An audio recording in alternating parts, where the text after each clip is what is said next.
Buongiorno to you.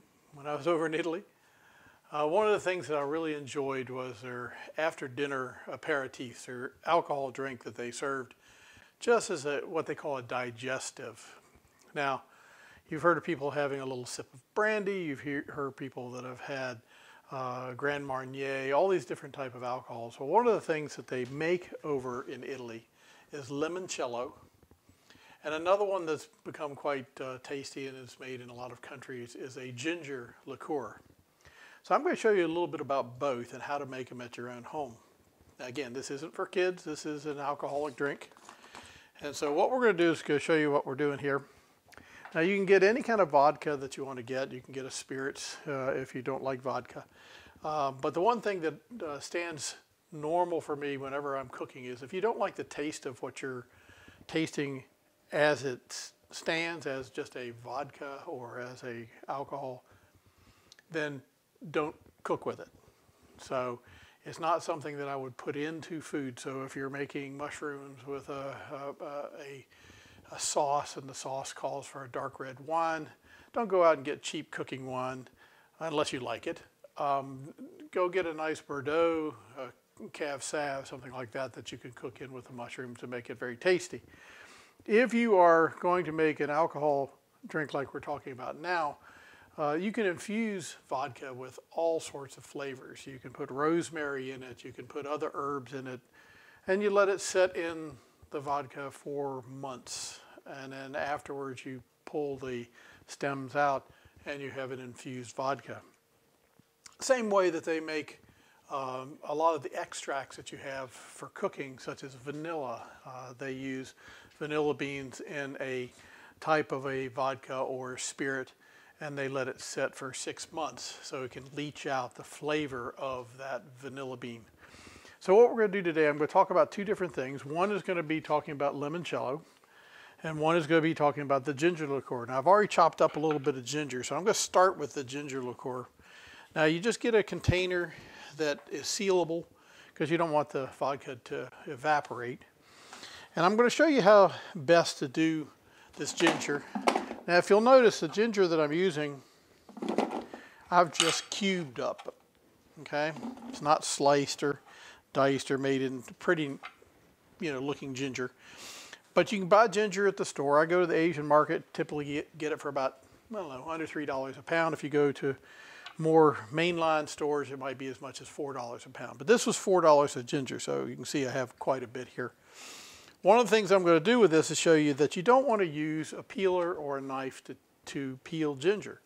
A little trick I learned in cooking. You take a spoon. Yes, just a spoon. And you just go like this. It's one of the fastest ways I have ever seen to peel ginger in all those odd shapes that they have. Now again, I am not as concerned with this as getting it completely clean. We're just using the ginger to infuse into the spirits. But you could strip this thing completely clean in a matter of minutes as opposed to using a knife or a paring knife or a peeling knife. So if you have a peeler that's used for apples and stuff, keep that for apples. When you're doing ginger, just use a spoon. Very simple, cleans it up really nice. If you get some knots and stuff, and if you're trying to make ginger to put into a dish that is going to be seen, you don't want to have any of the dark bits. So you may want to take a paring knife to clean that up. But again, we're not using that at all. I've just done 2 big pieces of ginger in a matter of minutes. So if you haven't done that, all we're going to do, cube it up again.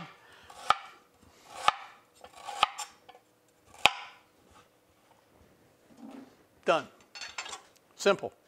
Next thing we're going to do, take some vodka. I find that there are different kinds of vodkas out there. You don't have to buy the most expensive of this. I mean, if you've got the money and you want to buy it, that's fine. But if you don't. Take out the little stopper so it pours easy. And all I'm going to do is pour this straight into this container. Now I'm going to save the bottle because we're going to use it once this is infused. Okay? Empty bottle. This is here. You can see it's about half, 2/3 of the way up this container. Again, it depends on the kind of container you have, but you want it to be something that you could shake and not spill out of. And I'm going to put this up on top of my refrigerator or over in the pantry or something. And every evening I'll come and shake for a few seconds just to dislodge the ginger from itself. And I'll do that for probably at least a couple weeks, if not a month. So yes, this is a long-term process. But after about a month, I'll take this and I'll go through either a very fine sifter or I'll use some cheesecloth, and I'll pour it out into a vessel that I can then pour back into the vodka bottle. Now, we're not done at that point. To make the liqueur part of this, we're going to make a simple syrup. Now, simple syrup is just that. It's just taking sugar, so regular granular sugar, and you're going to put about 2 cups of sugar to a cup of water, okay?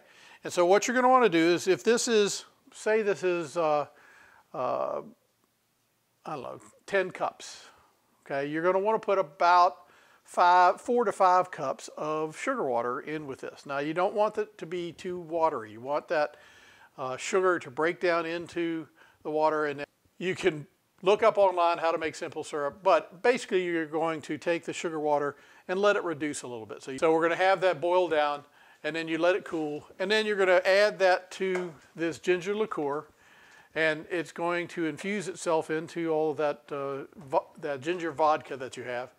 And at that point, you're going to pour it back into the original container. It should fill it, because you're going to have some loss during the month of the alcohol, and you're going to have some loss of the water. So what you'll end up with is a bottle, maybe a little bit more than a bottle, of ginger liqueur that you can put into your freezer. Yes, your freezer. Now, the difference between a ginger liqueur and limoncello is, of course, what you're putting in it. So we did the ginger, and it's done. If I was doing limoncello, you would take a lemon, and you're going to use a peeler for this. All right, so when you peel, there's a thing inside the lemon that's called the pith. The pith is the white part. The pith is bitter. So when you peel a lemon, whether you're doing it for lemonade, whether you're doing it for limoncello, what you're looking for is that you just get the yellow, okay? Now, to do limoncello, you're probably going to use about 15, 20 lemons, and you're going to put that in the vodka. You're going to let it set for a month, again, stirring it by just turning it over every evening or so, and then you strain these out. Now, the difference is, if you're doing limoncello, save these once you're done with them, okay? They've been basically pickled in this vodka stuff, and I would actually put them in a Ziploc bag, throw them in the freezer, and then you can chop these up and put them into cookies or fruit bars or whatever. They'll have a nice flavor for it because it'll be very lemony. And then as far as the lemon itself, what I would do is I would open this up, juice it, and put the juice into the freezer so that anytime you need lemon juice, you've had fresh lemon juice. So you don't waste any of either of these, okay? So that's what I would do. So that is what we do for making spirits into flavorful drinks. This is an example of one of my limoncellos that I did before. And as you can see, it has that yellow color to it. It's got the reduced sugar water, which is a simple syrup, and the lemon vodka that it mixed with. A delicious thing to have after a dinner. You're not going to drink much of it because it's very sweet, but it has a nice flavor, and as they say, they call this an aperitif, and that's an after-dinner drink, good for digestion, and also just good. So I hope you've enjoyed this real short video. I would let you see the whole process, but you'd have to have the camera on for about a month and a half, and I don't think you want to sit here and watch what happens. So anyway, thanks for coming in. This is Cooking with Bill, and we'll see you back in the kitchen.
You don't have to, but that's typically where they put